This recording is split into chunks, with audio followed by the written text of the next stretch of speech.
Okay? So ito makita is, ang unang pulong is do not say, Father, forgive them, for they do not know what they are doing. In the last word, imo makita, sa ikapito nga pamulong, Father, into your hands, I commit my spirit. So yung tanawin, sa unang pulong, gikan sa cross, mao ang amahan, ug ang katapusang pulong, mausap ang amahan. Okay? Kini nagpakita ka nato sa relasyon sa amahan ug sa anak. Amen? So karon, what does the them refer to? Kaning forgive them. Unsa may gugpasagot? Unsa may gugpasagot aning sila? Kung sa Bisaya pa, sila. Okay, atong tun-an. Ang pag-ampo ni Jesus, Nation Father, forgive them. Who are they? Kinsa man sila ang giampo ni Jesus? Kinsa man ning sila ang giampo ni Jesus? So atong i-consider ang possibilities. Katong una, soldiers. Katong mga Roman soldiers. Imo nakita is kada adlaw doon na sila magipatay nga tao dito sa Golgotha. And kabalo ba maigsuon nga kaning mga Roman soldiers gigupa ko dilang maayo ang kinabuhi sa tao brutally and without compassion.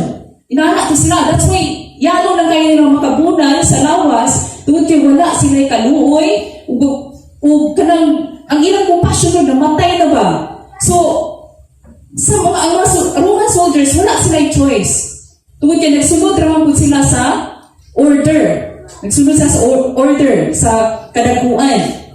And then, unahin na nilang nasayran, na katong ilang gipatay, katong ilang giayo bulan, maunay kay anak sa Ginoo. Unahin na nilang gibawan. O nagkurog sila sa kahalo. And it could have been the soldiers he was forgiving.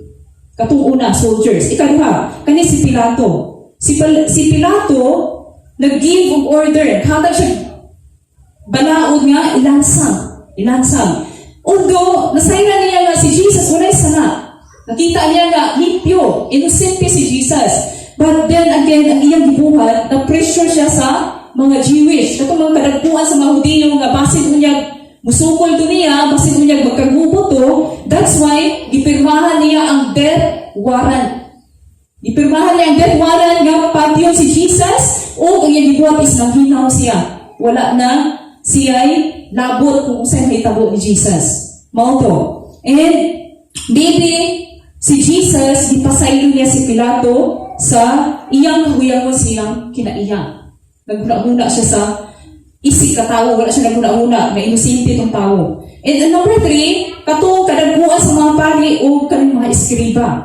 So kaning mga kadagpuan sa pari, sila ning prime force behind the crucifixion. Kabantay mo atong sa templo, nga niadto si Jesus, kapag ilang gihimog champion ang templo, gipang lintuwad ni Jesus ang mga lamisa, tungod kay katong time dili to dapat himuon nga market ang templo sa Ginoo. Kani nga mga kadagpuan sa pari, mga skriba, sila po ning luyo. Sila ang hinungdan nga si Judas ni betray ni Jesus. Gibayaran nila si Judas para mo-betray ni Jesus. And then, ang mga kadagpuan sa pari, maoy nagpadala ang mga soldiers dito sa templo nga nag-atol to nga time na nag-ampo si Jesus sa Getsemani. Then, atol po itong time na dakpo na siya. Sila po ni ang hinungdan nga gidala nila ang kaso dito ni Pilato. Kaning mga chief priests and scribes, skriba. So maybe, it may have been the chief priests and scribes that Jesus was forgiving. Usa ni sila. Ikaupat, Pharisees and Sadducees. Kabalungan ta kung usa ang Pariseo o Sadduceo. Sila ning mga kaaway ni Jesus kaniadto. Nga sa panahon nga mutudlo si Jesus ug kamatuoran, sila pud mo kumbati ng Jesus kay dili kuno tinuod. Mo offend dayon, ma-offend sila. Kaning mga Sadducees o Pharisees, mo'y kanang active kayo nga nagtinguha ang patio nila si Jesus. Mo ni ang makinaya sa mga Pharisees and Sadducees. And maybe ang Pharisees and Sadducees mo'y usa sa mga hinungdan nga gipasaylo usab sila sa Ginoo. And kining ikalas igsuon. ikaw ug ako. Kung atong naulaon, kita ang hinungdan nganong nalansang si Jesus sa cross. Amen? Tungod na sa atong kasalanan, sa atong pagkakorupsyon, sa atong weaknesses, sa atong pagkadautan. So kung imong tan-awon ang naagian ni Jesus, grabe. Makita yun mo sa imong kaugalingon nga, inana day kong kadautan, inana day kong kanid og Savior, di ba? Inana day ang akong maghibuhat, dili paayo-ayo. So ito yung duman na si Jesus Christ, kabalo siya sa iyang purpose nga nung siya sa kalibutan. O gani, i-explain niya hindi umaayo sa iyang mga 12 ka disipulo. And ingon sa Mark 10:45, for even the Son of Man did not come to be served, but to serve and to give His life as a ransom for many. So usa sa akong nakatuna ni unang Pangulong igsuon is, God is merciful. Napati ba ninyo? Ang Diyos manuluyon kanimo o kanako. Amen? So, bisan pag usa kadaghan nga akong nahimo is kaadlaw daghang ng mga sala nga nahimo, pero wala na nahitabo nga gikontenta, wala na nahitabo nga gisilutan ta, tungod kay ang Dios nangitag pamaagi para kita maluwas bisan dili ta deserving. Amen? Nangita siya paagi. Tungod kay kabalo ang Dios, kabalo ang Amahan, nga kung kabalo lang tas kamatuuran nga si Jesus is the Messiah, Jesus is the Savior, ato siyang gawaton, ato siyang i-embrace, ato siyang alagaran. That's why nangita ang pamaagi ang Ginoo. So what does it mean to forgive? Okay? So si Jesus, nagtulog siya sa iyang mga disciple in Matthew 6:12, naadiha ang modelo sa prayer, Our Father. Nga na diha. Usa ka line nga, and forgive us our debts, and as we forgive our debtors. So, nag-speak siya sa atong mga sala nga utang kay nato dako sa Amahan na kinahanglang bayaran. Speak siya. The Lord's Prayer asks God to cancel our debts. So, mag-cancel ang atong utang sa sala kung mupasaylo buta sa mga tao nga nakasala nato. And sa mga Christian karon, sagad sa mga Christian karon, nag-struggle aning forgiveness. Dili maghahatag og pasaylo sa iyang isig katawo. So Jesus illustrate the concept of forgiveness. Gipakita niya kung unsa. Gipakita niya kung unsa ang pag-forgive, unsa ang pagpasaylo sa isig katawo. So samtang si Jesus nagbitay dito sa cross, o kanang yan ginhawa murag kaabot na, lisod na kayo yung paminaw nito, sakit na kayo yung paminaw, ang iyang gibuhat, isun ka ba mo? He prays for us. Ikaw ug ako. Giampo ta niya, gitawag niya ang Amahan, walay kaulaw sa nahitabo niya, ug puno sa gugma, ug gigamit niya iyang authority as a anak, as a son. Niya na siya, Father, forgive them.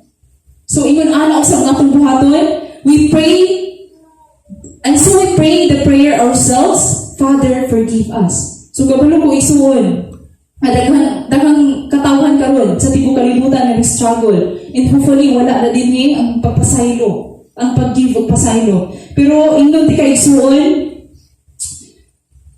ang gugma mo pasaylo. Kung naa kay gugma, magka-release ka sa imong pasaylo sa imong isig katawo. Pasayloa sila kadtong, especially katong naglansang, kabalo kong gi-forgive to, ang kasing-kasing ni Jesus ato, wala to yung mga inyong kalagot, wala to yung mga pagtumot sa gibuhat, pero ang kasing-kasing ni Jesus at naglansang siya, niingon siya, Father, forgive them. Ang iyang kasing-kasing, uno, kanang paghatag pasaylo. So ang atong mga sala, ang akong sala, ang imong mga sala, ug ang sala sa tibuok kalibutan, mao yung butang ni Kristo dito sa cross. Itong hinumduman. Wala siya namatay, nag-murder lang, but gihatag niya ang kinabuhi for us para maluwas ta. Ingon ni Ana, ang kaminto ug maayo ang gibuhat ni Jesus. And ang Biblia nagtambag ka nato nga magbination ang usag-usa, malumong kasing-kasing, magpinasayloay sa usag-usa, ingon ang Dios Ingon nga ang Dios diha kang Kristo nagpasaylo kaninyo. So igsuon, kung naa nato dinhi ang heart, ang lisod kayo nga makapasaylo sa family, sa gibuhat sa imong pamilya, sa gibuhat sa imong isig katawo, sa imong relatives, bisan kinsa nga suod nimo lisod kayo ka makagib sa imong pasaylo, hinumdumi nga gidaog na lang Jesus dito sa cross.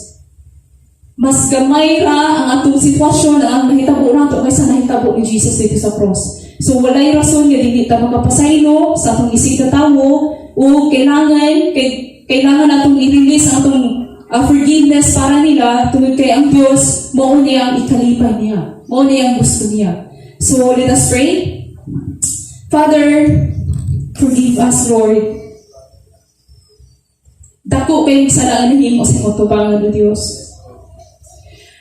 Matag karon og unya makakumit kami mga sikyat, mga kabuwang ni mga sayo, mga sala nga dili tinuyo ug wala tuyuan, Lord God. Mga sala, Lord God, nga intentional nga mong gibuhat, Lord God. Forgive us, Lord God. Cancel our debt of sin to you, we pray, Lord. Dili tungod kay deserving kami nini, Lord God. But tungod sa imong dako kanuoy, Lord God, magipadayag dito sa cross. Hinuin ang kasing-kasing o Diyos. This all we pray, Father God. Pinaagi sa among nag-angtos nga manluluhas nga mao si Ginoong Jesucristo. In Jesus' mighty name, amen and amen.